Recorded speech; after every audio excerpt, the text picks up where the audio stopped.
Hi, everybody. Seahawk Boy Mike B here with another edition of, I don't know, Seahawk Boys TV. I'm going to make this video and upload it since my buddies are using the streaming software right now, and I can't go live. So I'm just going to record a video and post it a little bit later. Well, it's been an eventful couple of days. The Seahawks season ended, as we know, on Sunday with an exhibition game against the Los Angeles Rams third stringers. And Geno Smith padded some of his stats, 4 touchdown passes, some more yards, made all of his escalators, and is now going to cost the Seahawks $44 million against the cap next year, against a possible savings of $25 million if they just cut his ass, which is what they should do, of course. But the big news that came out actually yesterday, on Monday, on Black Monday, is that the Seahawks have fired offensive coordinator Ryan Grubb.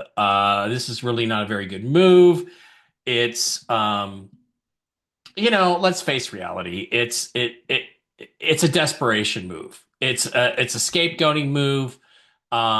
It's designed to basically shift the blame for this season. This season did not go as was hoped. The Seahawks hoped to make sort of a quantum leap in terms of their performance by going with new head coach Mike Macdonald. There were some improvements, especially on the defensive side of the ball, but the offense was pretty much about the same. That is not to say it was stagnant. Grubb, I thought, made some very significant changes to the way the Seahawks did the offense, ran their offense. Was he perfect? Absolutely not. There were many issues with the types of plays that he called, whether he was in shotgun too much, all of these things. But all of these things happen when you have a first-year offensive coordinator who has not coached in the NFL before. I mean, what the fuck did the Seahawks think they were getting when they hired this guy? What, the next Bill Walsh, the next offensive wizard, the next genius? Didn't work out that way, but the Seahawks improved in every area. They improved in yards, they improved in points, they improved in yards after the catch. Lots of things. Jackson Smith-Njigba made a huge leap forward in his performance in his second year, and Geno Smith is Geno Smith, and this made a lot of dumbasses and Rob Staten, because Rob's not a dumbass. He's just playing one on TV right now. He's really facing the reality of what this Seahawks team is and what it's going to continue to be unless they realize what the real problem is. But people like Rob and people like Brian Numskuller and dumb fucks like Seahawks Brandon Nelson and Dan Veens, they all were down to get rid of Ryan Grubb because Ryan Grubb was a problem. Now, why did they say Ryan Grubb was a problem? Because none of them wanted to face the fact that in reality, the problem is the general manager and the quarterback. Imagine looking at this team, looking at the way this general manager has put the team together, looking at the offensive line that he has assembled, and saying to yourself, oh yeah, with that and the quarterback, yeah, the problem's the offensive coordinator. Sure it is. This is nothing more than a political move by John Schneider because he's going to be facing that inevitable postseason meeting with Jody Allen and her people. It's trying to shift the blame. Well, we would have done a lot better, but we didn't have the top flight offensive coordinator. And, that is just an excuse. It's not really going to fly. People talked about him being over his head. No, he wasn't. He wasn't significantly over his head. He was a good coordinator. The Seahawks offense actually came into the 21st century in many ways. And yeah, there are things that could have been better, but the reality is the problems are elsewhere. The problems start at the top. They start with the general manager. And again, they've created another issue for themselves now. We'll talk about Geno Smith in a second. They've created another issue for themselves now because, as I pointed out yesterday on Seahawk Boy Mike Barra on Twitter, X, go follow me. It's going to be very hard to get a top-tier offensive coordinator to come here with Geno Smith as the quarterback, a GM who's not committed to improving the offensive line, and Ryan Grubb getting scapegoated after 1 year. And that's exactly what happened. They made a scapegoat out of him. So here's what I'm going to tell you. No top-tier offensive coordinator candidate is coming to Seattle. We don't have the quarterback. We don't have a general manager who's committed to building the offensive line, which, as everybody likes to point out, was the number one problem this team had this year. And the last guy got canned after a year. Now, no offensive coordinator of any value is going to jump into that situation. You're going to have to find somebody who's desperate, somebody who's got no experience, somebody who's had no performance to show. You're going to have to basically scrape the bottom of the barrel. And what's the point of doing that? It's a lateral move. You're going to have the same problems with a new offensive coordinator, and everybody's going to have to learn a new offensive language. Imagine again looking at John Schneider, looking at Geno Smith, looking at DK Metcalf, looking at the washout that is Byron Murphy, and saying to yourself, oh, the offensive coordinator's the problem. We got to move on from that guy. And, again, there's a whole bunch of stuff I've been seeing, even from people like Corbin K. Smith, who's fat and dumb, talking about how, oh, Mike Macdonald, man, he just doesn't mess around. If you don't cut it, you're out of there. Mike Macdonald doesn't make these calls, as was established last year when they fired Pete Carroll, as was well established. Okay. John Schneider controls the roster, and John Schneider controls the coaching staff. Nobody else. So stop trying to shift the blame onto Mike Macdonald. Mike Macdonald was a good boy, and he played cover, and he pretended like when people said it was his decision, he didn't argue with them, but it wasn't his decision. This has got the stink of John Schneider covering his own ass absolutely all over it, as it always does. So, what I want to do now, what I want to do today is just talk about where we go from here. Well, I don't think we have any hope of getting a good offensive coordinator. And we have to look very seriously at the issues with the quarterback. And, again, let's go back and take a look at the, yeah, that's the wrong one. Let's go back and take a look at this week's or this year's or this 2024's top offensive line rankings. Because if you slide over there, what you find is that the Seahawks are not the worst offensive line in football. This is an excuse that's been used over and over and over again. There's at least one group of guys known as the football guys who rank all this stuff, and they have the Seattle Seahawks as the 19th best offensive line in the NFL, which is right about where I'd rank them. The reality is, people talk about, oh, Geno had no time to throw. Geno had lots of time to throw. At times, he had plenty of time to throw, and he still couldn't make plays. The average in the NFL, according to Grok, is 2.6 seconds to throw. Geno had, on average, 2.58 seconds to throw, according to Grok. That fits with what I see around the league. I see a lot of guys with a lot less time to throw than Geno Smith had. Number one being, Spencer Rattler. That would be one of the guys that I would definitely say had a lot less time to throw. And we have Schneider now coming out and saying, well, we don't spend money in free agency. Again, this is the problem, because what this team should do, if you watch my previous video, is take this thing down to the studs, get all of the fat, bloated, almost 30-year-old contracts, and start spending money in free agency. Will it work? I don't know. But building through the draft hasn't worked. Building through the draft is what everybody's been talking about. Oh, we got to build through the draft. We got to build through the draft. Well, let's take a look at the draft. Let's do that. Let's slide on over. Slide on over to PFF. A lot of you guys love to talk about PFF. PFF is one of your favorite things to talk about. Well, let's go ahead and talk about PFF and look at their rankings for this year in terms of the first round picks. Let's look at all the first round picks and give them a ranking. Well, they give their grades. I don't think their grading system's particularly great, but it's worth noting. Now, if you go through this, you see Jaden Daniels, Caleb Williams, Drake May, Marvin Harrison, Joe Alt, Malik Neighbors, all had really good ranks. All had high ranks. J.C. Latham was okay. Ramon Dunze, got downgraded a little bit. But basically, when you get to the back of the draft is when you find the guys who didn't grade out so well. The 32nd pick, Xavier Leggetti, 59.3. Ricky Pearsall got shot. 63.9. Nate Wiggins, 70.7, right up there. Ravens know what they're doing. Dallas Cowboys, offensive tackle Tyler Guyton.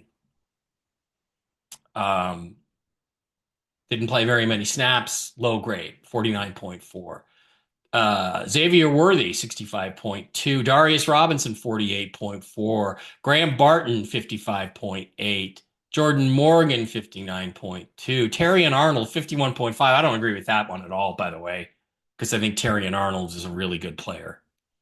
And based just on what I saw the other night before he got hurt on Monday, I think he's going to be an excellent player when everything, it all comes down. He's going to be an excellent player.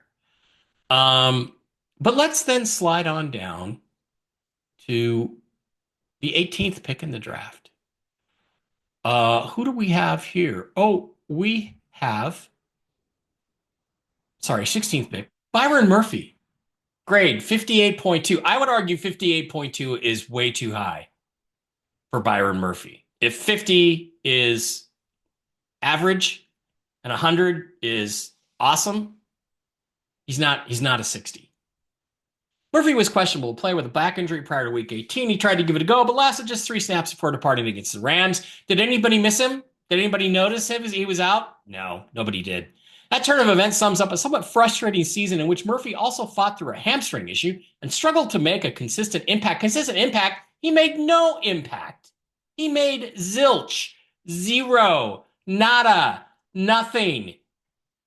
He was the number 3 defensive tackle after being picked with the 16th pick in the draft.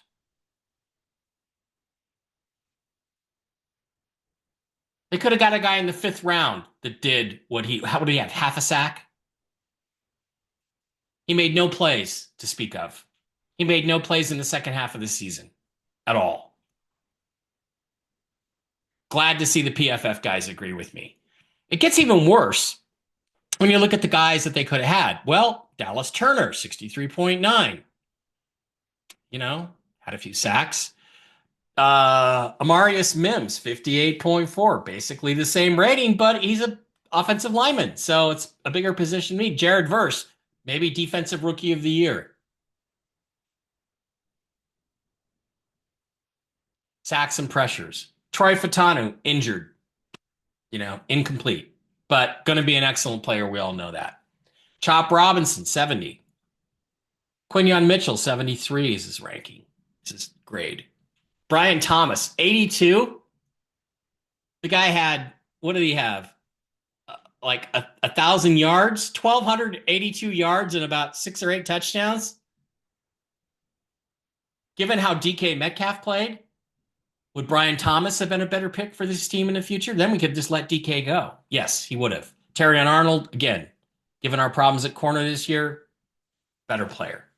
Jordan Morgan, okay, 59.2, about the same ranking as Murphy, but a position of greater need. Graham Barton, again, a position of greater need. Darius Robinson struggled. How come so many of these teams that picked after us got better players than we did? Because John Schneider doesn't know what he's doing. That's why. Because John Schneider is a fucking clown. So, between those two factors, what you're really faced with at this point is you have a situation where they overdrafted again. They drafted a guy who's not as good as T'Vondre Sweat. He's not anywhere near as good as Braden Fisk, who was an absolute game wrecker, or Jared Verse, who's the other guy that they had. So the Seahawks, again, fundamentally fail to understand what the draft is for.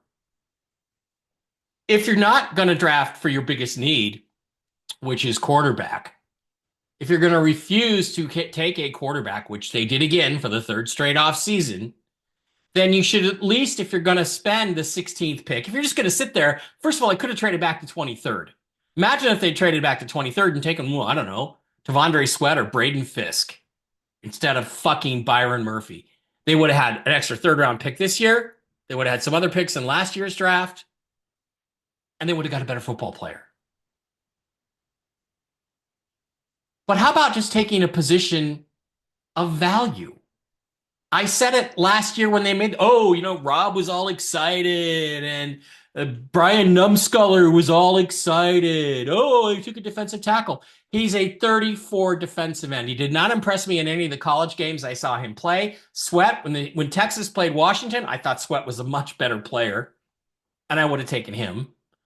But, you trust that John Schneider is smarter than you are. He's supposed to be smarter than you are. That's why he's getting paid $8 or $10 million a year. Tell you what, Jody Allen, pay me $1 million, 500,000, 250K, and I'll do a better job than that idiot John Schneider. You know why? Because I would never, ever spend the 16th pick in the draft on a 34 defensive end. And when I looked at Byron Murphy, that's what I saw. He did nothing as a 34 defensive end. So they switched him to a nose tackle in a 43, and he did even less. So then they just rotated him a little bit when Jaron Reed or Leonard Williams needed a break. And he did nothing.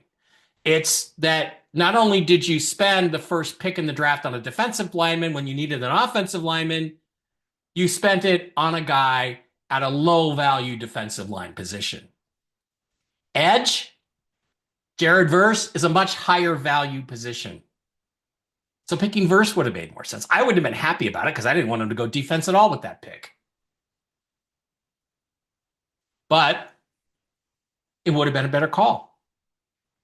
And once again, they are supposed to understand that.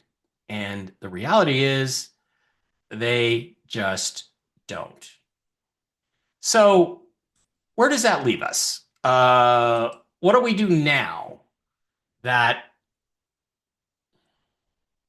we've established that our guys don't really know what they're doing? Well, let's take a look at Numskuller's recent post.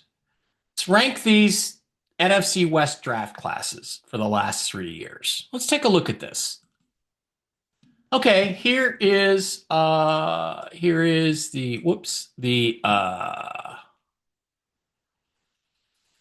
Cardinals. Let's look at 2024. Well, they got Marvin Harrison Jr. He's a great player. Is he better than Nick Jigba? Yeah, maybe. Darius Robinson didn't get much love.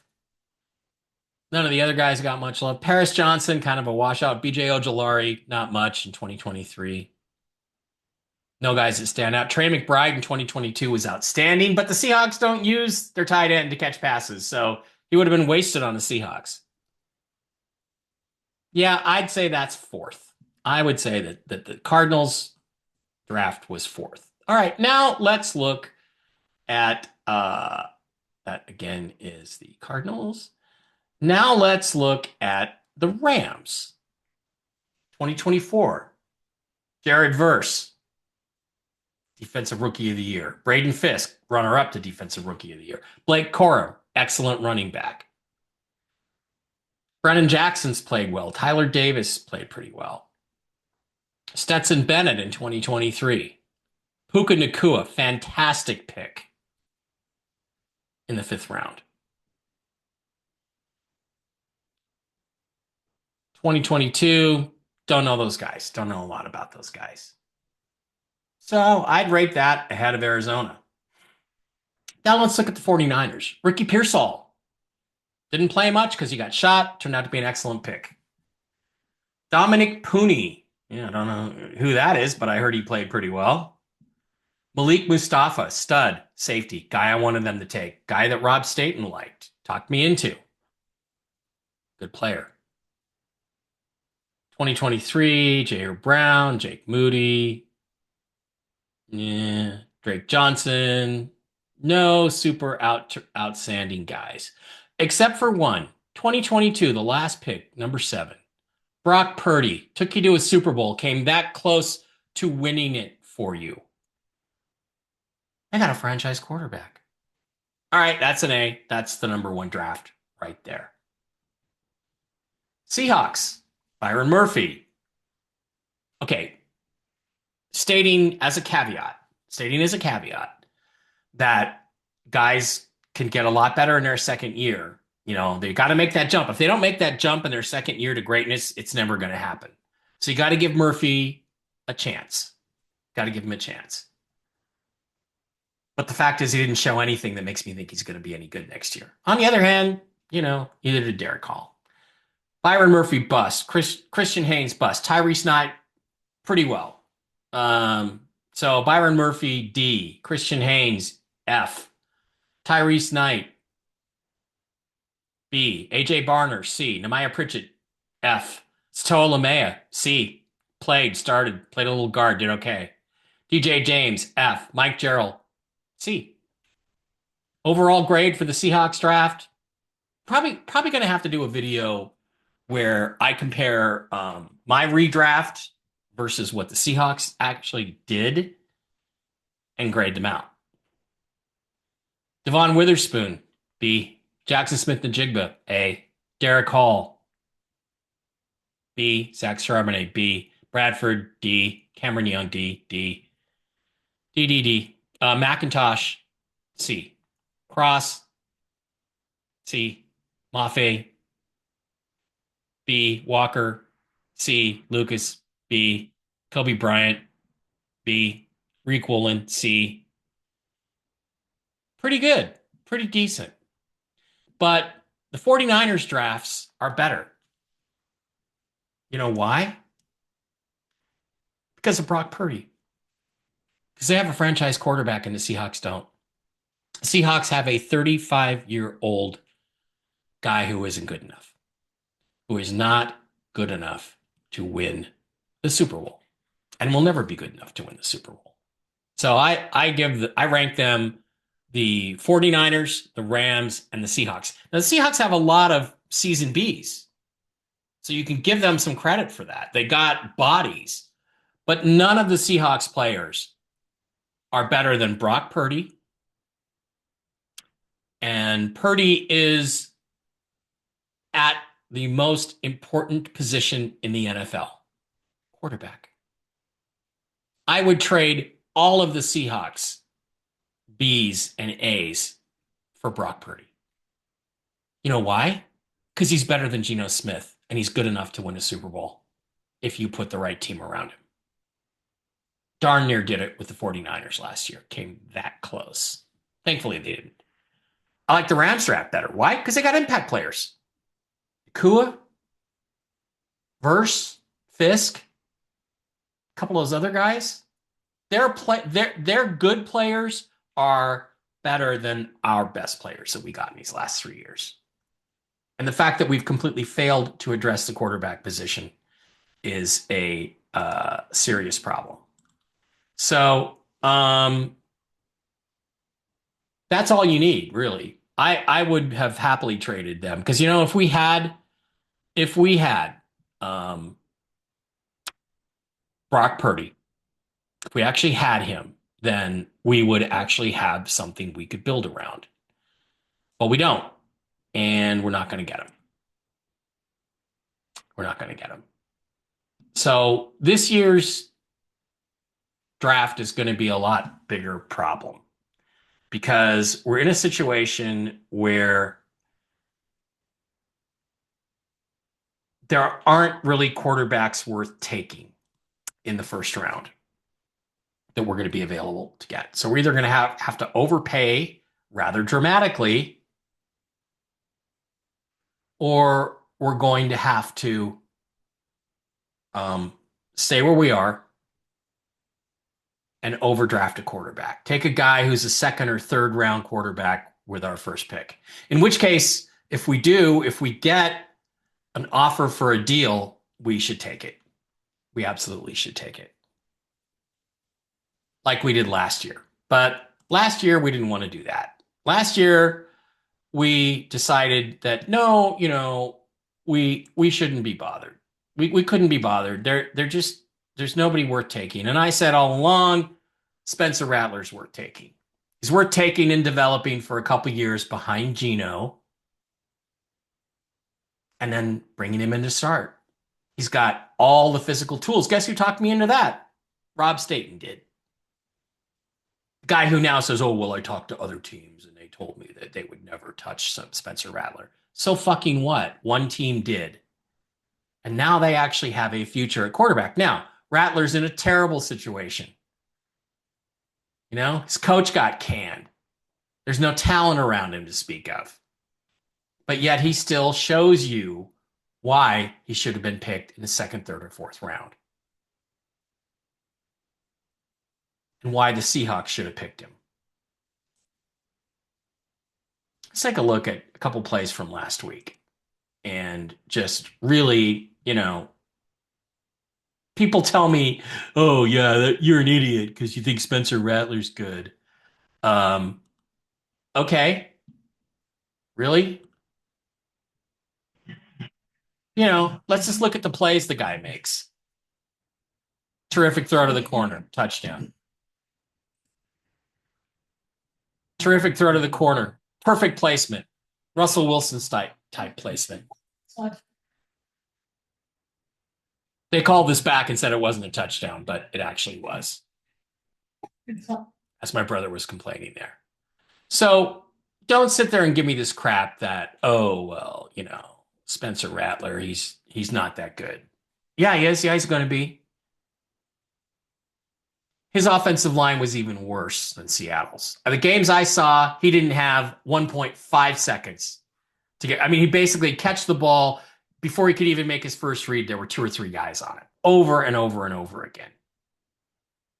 So he would have been a great fit, much better fit than Sam Howell for the Seahawks. So we're in a situation now where we continue to draft with mediocrity. We continue to whistle past the graveyard when it comes to quarterbacks. And we continue to fail to address the real problems on this football team, which is the general manager and the quarterback. Now the quarterback's going to cost us $44 million under the salary cap, which we are about $7 million over right now.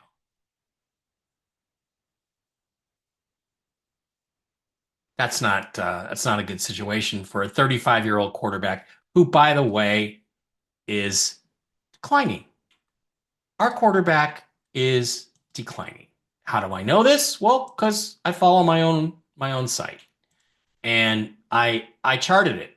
And I told everybody, including Corbin K. Smith, who blocked me for it, that he would never repeat 2022. 2022, 30 touchdowns, 11 interceptions, 100.9 quarterback rating, 4,200 yards.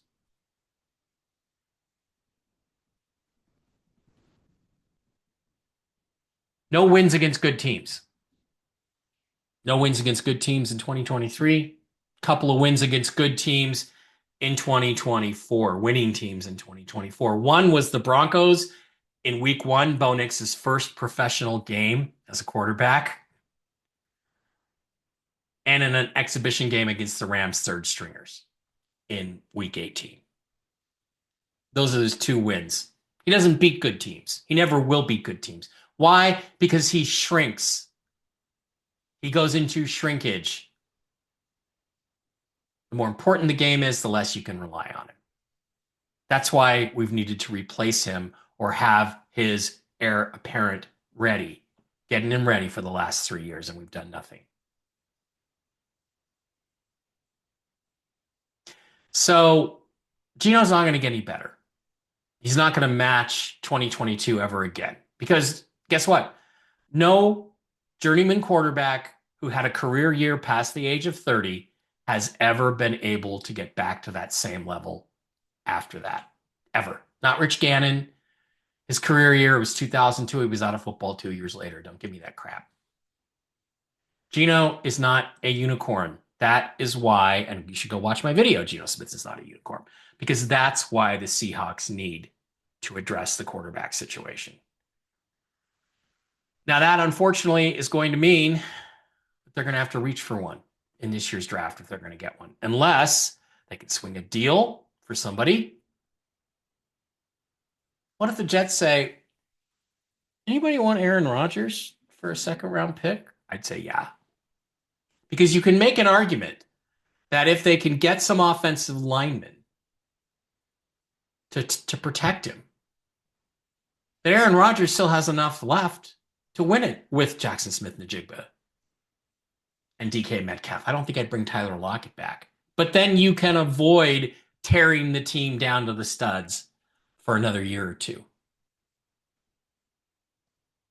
If you did go get Aaron Rodgers, and we have the cap space, and the Jets could move him, um, you'd have something worth investing in.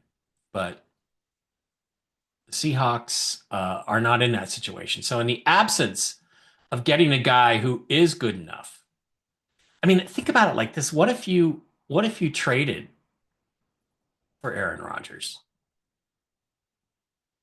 and then took Quinn Ewers in the draft, and then drafted 3 or 4 more offensive linemen? Just keep drafting guys until you find one.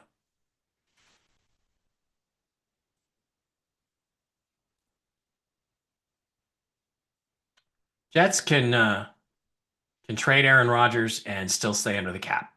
I just checked it.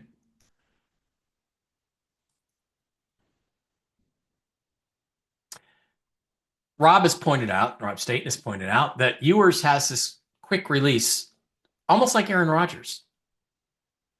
Probably have to get him before the third round. So if you trade your second for Aaron Rodgers, you got a problem. But imagine trading down your first round pick and then late in the first taking Quinn Ewers. So you trade for Aaron Rodgers, you bring in Quinn Ewers behind him, and then with your third and your fourth and your fifth round pick, you take offensive linemen.